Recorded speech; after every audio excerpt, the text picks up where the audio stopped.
हम देखते हैं कि कुछ लोग बंदरों का शिकार कर रहे होते हैं और वह कुछ लोग बंदरों को पकड़ कर ले जाते हैं। तभी हम फ्रैंक और विल को देखते हैं जो कि साइंटिस्ट होते हैं जेनेसिस लैब में।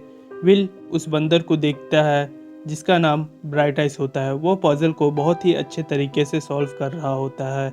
विल दौड़ते हुए जेकब के पास जाता है जो कि जेनेसिस कंपनी में एक्सपेरिमेंट डिपार्टमेंट का हेड होता है। विल जैकब को अपने एक्सपेरिमेंट के बारे में बताता है और उससे इंसानों पे एक्सपेरिमेंट करने का परमिशन मांगता है। बहुत मनाने के बाद जैकब मान जाता है।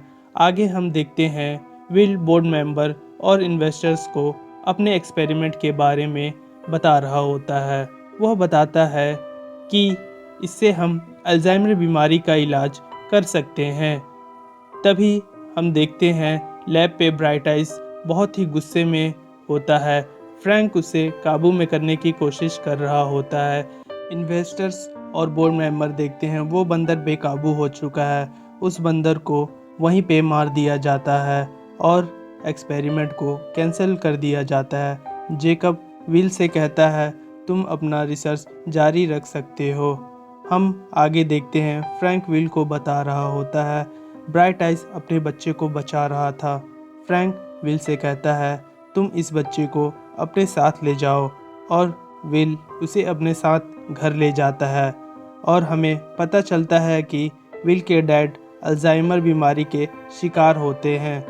विल के डैड मंकी बेबी को देखकर बहुत ही खुश होते हैं और उसका नाम सीजर रख देते हैं।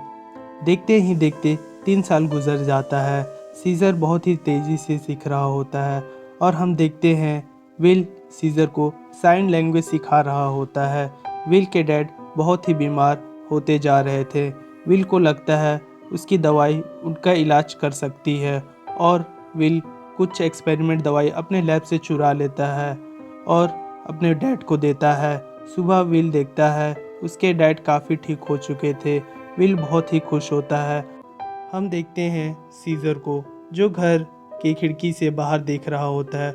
उसे बाहर जाने का बहुत मन होता है और वह बाहर चले जाता है। पड़ोसी उसे देखकर डर जाते हैं और उस पर हमला कर देते हैं। सीजर को काफ़ी चोट आती है। विल सीजर को लेकर एनिमल हॉस्पिटल चले जाता है। वहीं विल कैरोलिना से मिलता है। फिर दोनों एक दूसरे को डेट करने लगते हैं। विल अपने डैड कैरोलिना के साथ जू जाते हैं। सीजर ये देखकर बहुत ही खुश हो जाता है। 5 साल गुजर जाता है। एक दिन सीजर बहुत ही नाराज़ होता है विल से। विल सीजर को सब कुछ बताता है उसकी माँ और उसके एक्सपेरिमेंट के बारे में। आगे हम देखते हैं सीजर अपने कमरे के खिड़की से देखता है विल के डैड की लड़ाई उसके पड़ोसी से हो रही होती है। सीजर को बहुत ही गुस्सा आता है और वह उस पर हमला कर देता है। यह देखकर सब डर जाते हैं। सीजर को एनिमल्स कंट्रोल वाले लेकर चले जाते हैं। एनिमल कंट्रोल वाले सीजर को एक अच्छी जगह दिखाते हैं। सीजर बहुत ही खुश होता है। उसे ये भी पता चलता है कि वह अब विल से कभी नहीं मिलेगा। थोड़ी देर बाद हम वहाँ एक लड़के को देखते हैं जिसका नाम डॉज होता है। डॉज सीजर को पिंजरे में बंद कर देता है। आगे हम देखते हैं विल जेकब से मिलता है और उसे बताता है उसने अपने डैड पर एस-112 का इस्तेमाल किया है और वह ठीक ठाक काम कर रहा है। जेकब यह सुनकर इंसानों पे रिसर्च करने को मान जाता है। आगे हम देखते हैं विल और फ्रैंक एक नए बंदर पर एक्सपेरिमेंट कर रहे होते हैं जिसका नाम कोबा होता है। दोस्तों, कोबा एक बहुत ही इम्पोर्टेंट कैरेक्टर है तो इसे याद रखें। विल और फ्रैंक कोबा पर एक्सपेरिमेंट शुरू करते हैं पर थोड़ी गड़बड़ हो जाती है जिससे वहाँ गैस फैलने लगता है और फ्रैंक उसके चपेट में आ जाता है। थोड़ी देर बाद सब ठीक हो जाता है। तभी हम सीजर को देखते हैं जहां बाकी बंदर उसे पसंद नहीं कर रहे होते हैं। सीजर पिंजरे में बंद होता है। वहां उसकी मुलाकात मॉरिस से होती है जो कि पहले सर्कस में था। मॉरिस भी साइन लैंग्वेज जानता था। दोनों आपस में बात करने लगते हैं।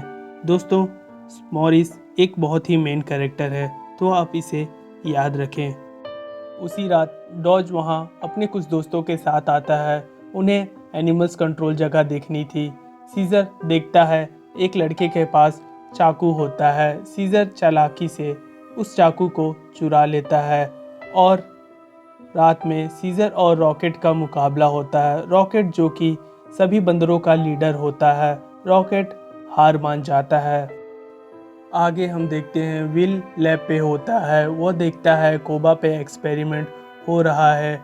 विल एक्सपेरिमेंट को रोकने को कहता है। तभी वहाँ जैकब आता है और उसे धमकी देता है कि अगर उसने इस एक्सपेरिमेंट को रोकने की कोशिश की तो वह सबको बता देगा कि तुमने अपने डैड पर एक्सपेरिमेंट किया था। एक रात को सीजर बाहर जाता है और अपने घर से एक्सपेरिमेंट वाली दवाई लेकर आता है। उस दवाई को सीजर सभी मंकियों के बीच में छोड़ देता है। अगले ही दिन फ्रैंक को हम मरा हुआ देखते हैं, जो कि उसी दवाई से हुआ होता है। उसी रात जब डॉज चेकिंग पे निकला हुआ होता है, तब वो देखता है सीजर अपने पिंजरे में नहीं होता। डॉज सीजर को बहुत मारने लगता है और उसे बहुत चोट पहुंचाता है। सीजर को बहुत ही गुस्सा आता है और वह उसे मार देता है और सीजर सभी बाकी बंदरों को छुड़ाकर वहां से भाग जाता है और वह सब पूरे शहर में फैल जाते हैं। पूरा शहर बंदरों के खौफ में होता है। वह लोग ब्रिज के उस तरफ जाना चाहते थे क्योंकि उस तरफ जंगल होता है। उस ब्रिज पर काफ़ी पुलिस वाले हथियारों के साथ होते हैं। वहाँ बहुत ही गंभीर लड़ाई होती है। विल सीजर का पीछा कर रहा होता है। सीजर और बाकी बंदर ब्रिज क्रॉस कर लेते हैं और वह जंगल में चले जाते हैं। विल सीजर का पीछा करते हुए जंगल में चला जाता है। विल और सीजर की मुलाकात होती है। सीजर विल से कहता है, यही मेरा घर है और मैं यही रहना चाहता हूँ। और कहानी यहीं ख़त्म होती है दोस्तों। और हमें आगे पता चलता है एल्ज 112 दवाई पूरी दुनिया में फैल चुका है और लोग इसके शिकार हो चुके हैं। तो दोस्तों, यह मूवी एक मास्टरपीस है।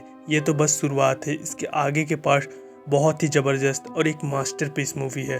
तो मैं इसका अगला पार्ट जल्द ही डालूँगा। तो मेरे चैनल को सब्सक्राइब करें, वीडियो को लाइक करें और शेयर करें। Thank you.